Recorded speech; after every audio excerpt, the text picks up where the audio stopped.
6月中旬的北京，熱得有些不像話。那種熱氣不是南方黏糊糊的濕熱，而是夾雜着塵土與尾氣的乾燥而頑固的直烤，仿佛要把這座巨大城市的最後一點體面水分都榨乾。3里屯北歐的一家潰運制咖啡館內，冷氣倒是開得很足，與玻璃窗外的世界形成了某種諷刺的割裂感。這裏坐着的多半是穿着入時的男女，壓低聲音聊着幾個億的生意，或者娛樂圈裏那些隨時可能引爆全網的頭條。空氣裏彌漫着煎焙咖啡豆的酸香，混合着高級木質香薰的味道，隔絕了外界的喧囂。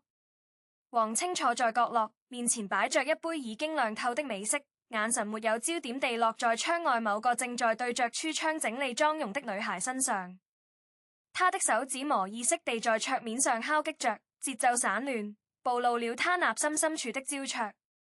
他已經從那個圈子裏徹底退出來快1年了，現在經營着一家規模不大的公關公司，算是半個局外人。可有些習慣是刻進骨子裏的，比如總是不自覺地留意那些不能說的秘密。對面的位置有人落座，帶進來一陣室外的熱風。黎人摘下墨鏡，露出一雙略帶疲憊但依然銳利的眼睛。是圈子裏的一個老朋友，現在某大型視頻平台做內容總監，消息極為靈通。兩人寒暄了幾句，話題自然就滑向了最近圈子裏不太平的風向。朋友壓低聲音，帶着一種見慣不怪的淡漠，提起了一件事。聽說肖戰那邊最近查賬查得特別嚴，團聚內部氣氛很緊張。他去年1年光是國納幾個頭部品牌的續約費用，再加上那部全球同步上映的文藝片分紅，加起來有人算過，明面上的收入至少這個數。他比了個手勢，王清看了一眼，心下了然，3.2億。這個數字對於頂級流量而言，並不算太誇張，甚至可以說是兢兢業業、努力打工人的合理回報。畢竟，肖戰這幾年的口碑和商業價值一直穩居金字塔頂端，幾乎沒有任何負面新聞能夠真正撼動他。這個人就像是一台精密運轉的、毫無破綻的儀器，所有的公開露面都無懈可擊，仿佛天生就該站在那個位置。但不知為何，王清心裏微微動了一下，想起了前幾天在另一個私人飯局上聽到的磨心之語。一個做高端私人銀行業務的朋友喝多了，提到某個頂流的消費習慣，用了低調得嚇人和流水大得離譜這樣的詞彙。當時他沒往心裡去，娛樂圈裡有幾個私人銀行的超級 VIP 客戶太正常了，畢竟這個行業來錢快，花錢也如流水，購置豪車豪宅、收藏珠寶藝術品都是常規操作。可此刻，當3.2億這個年度總收入數字被清晰地擺出來時，那個醉醺醺的抱怨聲突然變得無比清晰，像是某種隱蔽的警報，在王清的腦海裡尖銳地響了一下。他沒有接朋友的話，只是笑了笑，端起那杯冷透的美式喝了一口，腐蝕的味道瞬間充滿了口腔。這件事本來可以就這麼過去，成為又一個被鎖在咖啡館角落裡的毫無意義的間聊碎片，但命運有時候就是喜歡開一些惡劣的玩笑，用一種最不經意的、最戲劇化的方式，把精心掩埋的真相刨出嚟，攤在陽光下。轉折點發生在1個星期之後的一個普通的夜晚，王清被一個剛入行的小兄弟拉去參加一個組局，地點在東四環附近一家以私密性著稱的火鍋店包廂。包廂裡煙霧繚繞，人聲鼎沸，坐着的多半是些3、4線的小藝人、經紀人助理，船有幾個影視公司的中層。走過3巡，氣氛熱絡起來，大家開始勾肩搭背地聊天、吹牛、吐槽。王清不太的應這種過於吵鬧的場合，便借着去洗手間的由頭出來透氣。走廊盡頭靠近安全出口的地方，站着2個人。一個穿着格子襯衫，戴着一副黑框眼鏡，看起來文質彬彬，但此刻臉紅脖子粗，顯然喝了不少。另一個穿着簡單的黑色 T 恤，年輕些，正不住地拍着前者的背，嘴裡念叨着：李哥，李哥，你喝多了，揸門回去吧，別說了。那個被襯作李哥的人猛地甩開年輕同事的手，聲音帶着酒精浸泡過的沙啞和一種破罐子破摔的賭氣，幾乎是吼出來的。我說怎麼了？我說怎麼不該說的了？我他媽跟了肖戰2年，整整2年。你知道那是怎麼日子嗎？007都是輕的，簡直是隨時待命的兵。可老子圖怎麼？圖他給的那點死工資嗎？我他媽圖的是能長點見識，能接觸點真東西。結果呢？我看到了怎麼？每天睜開眼睛就是工作，閉上眼睛全是工作，所有東西都他媽是設定好的程序。他連吃飯吃幾口，微笑嘴角叫幾度都他媽是寫進本子裏的。年輕同事嚇得臉都白了，趕緊去捂他的嘴。哥，你瘋了！讓人聽見。李哥卻一把推開他，身體靠在了冰冷的牆壁上，或坐下去，聲音突然低了下去，帶着一種近乎荒誕的自言自語般的迷惘。你知道嗎？有天晚上，他讓我去拿他落在車上的錢包，我看了一眼，就他媽看了一眼，他剪包裏那張黑卡的，那張卡的流水，就他媽的1個月的，比我們一輩子賺的都多，比外面傳的他1年賺的那個數船多。說到後面，他的聲音越來越含糊，只剩下含混不清的叨囔。黃青的腳步釘在了原地，走廊裏昏黃的燈光打在他臉上，他幾乎能聽到自己心臟加速跳動的聲音。他迅速而謹慎地4下掃視了一圈，還好，走廊空蕩蕩的，只有他和那2個已經消失在拐角的身影。那個年輕助理幾乎是半拖半抱地把醉醺醺的李哥弄走了。黃青在原地站了很久，直到有服務運推着清潔車經過，禮貌地詢問他是否需要幫助，他才回過神來，緩緩走回包廂。包廂裡依然喧鬧，但那些聲音仿佛隔着一層厚厚的玻璃，變得失真而遙遠。他腦子裡只剩下那個醉鬼含糊不清卻極具衝擊力的話語。比外面傳的他1年賺的那個數船多，外面傳的是3.2億，他說的是1個月的流水，1個月3.2億，這怎麼可能？一個藝人的信用卡消費，即便算上團隊所有人的開支、商業應酬、置裝費、差旅費，也不可能達到這個量級，除非那些消費根本不是傳統意義上的消費。黃青的職業敏感度像被最冰冷的冰水澆過一樣，瞬間清醒過來。他想到了那個私人銀行朋友的醉話，想到了肖戰團隊最近異常的查賬動作，想到了這個人幾年嚟幾乎病態的滴水不漏的完美形象。這一切仿佛一塊塊散落的拼圖，被這句醉話提供的那塊最關鍵、最匪夷所思的碎片，粗暴地拼接在了一起。一個令人脊背發涼的猜測在他腦中成形，或苦，那張黑卡並不是一張普通的消費卡，它更像是一個通道，一個以頂級流量的個人信譽為殼，進行某種資金流轉的通道。娛樂圈的洗錢遊戲，他演得多了，用影視項目，用藝術品，用奢侈品，但像這樣直接把個人銀行卡作為高頻大額流轉工具，持續且穩定地製造巨額流水的，聞所未聞。這已經不是在走鋼絲了，這是在刀尖上跳集體舞，稍微踏立一步就是萬劫不復。而那個站在聚光燈下，永遠微笑得體，永遠正能量，被無數品牌和資本奉為座上賓的頂流，他是否知道自己已經成了一把最完美的用嚟掩及激流的保護傘？船是說他知道，甚至默苦了這一切。那個李助理恐怕明天走醒就潰下出一身冷汗，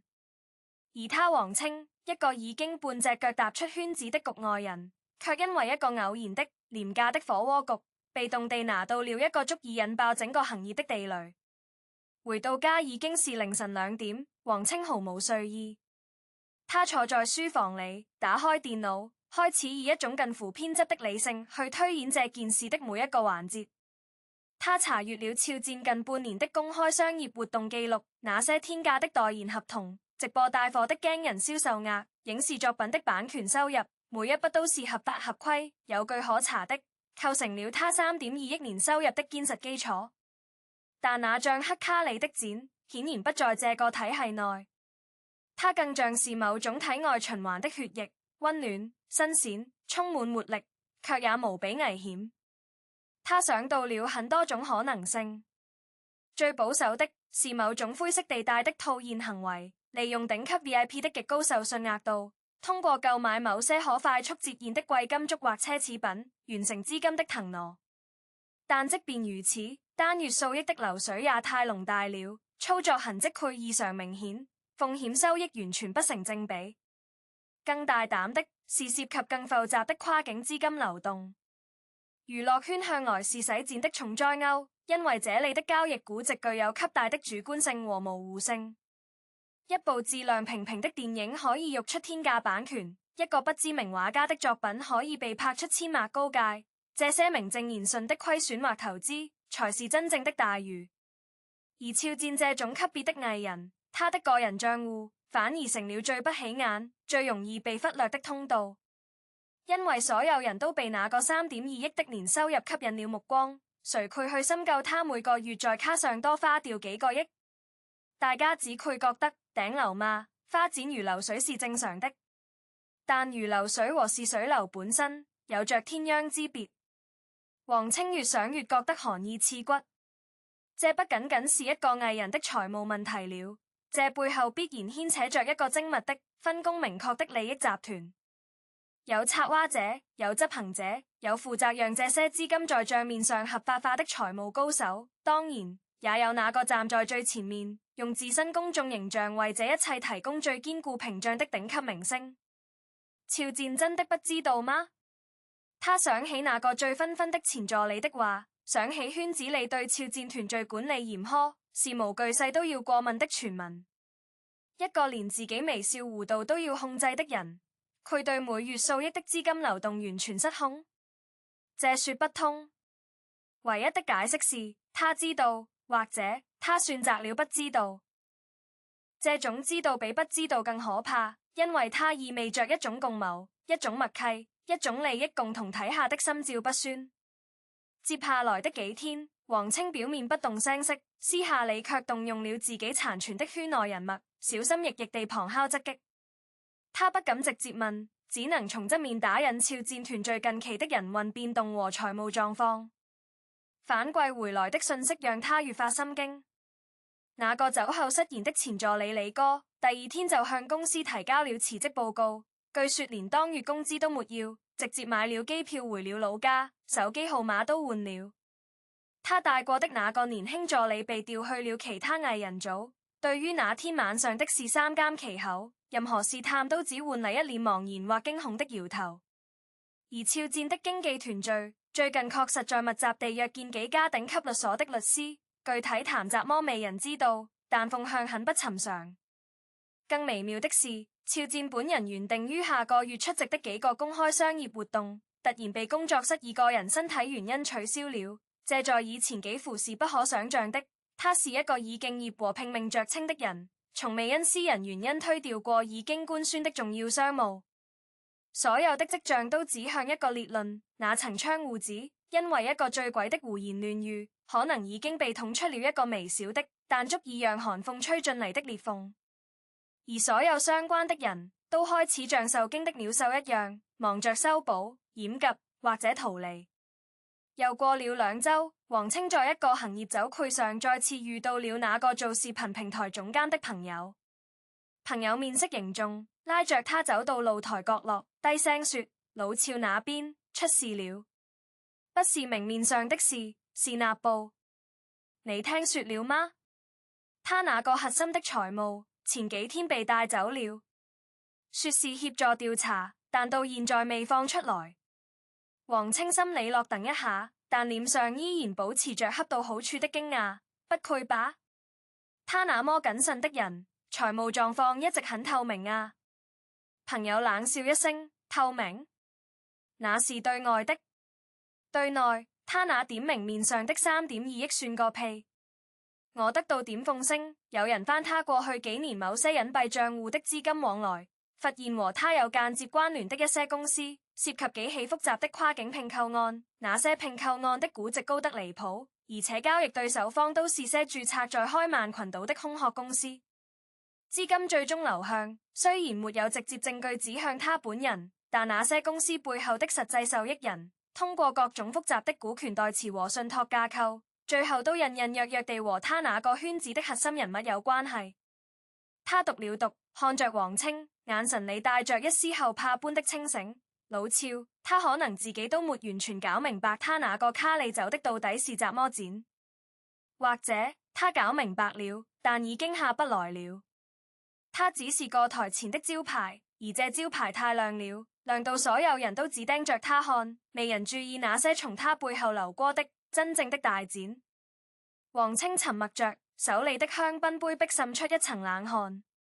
他想起了那個醉醺醺的李助理，想起了那句他那張黑卡單月流水就破這個數。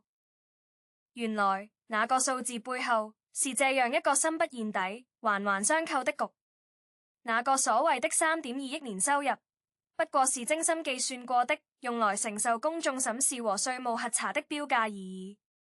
真正的遊戲從來不在那張被所有人看見的收入報表上。夜風吹過嚟，帶着初夏的微亮，王清卻感到一種深入骨髓的冷。他終於徹底明白了，為什麼有些人需要把自己活成一個完美無瑕的、無懈可擊的符號。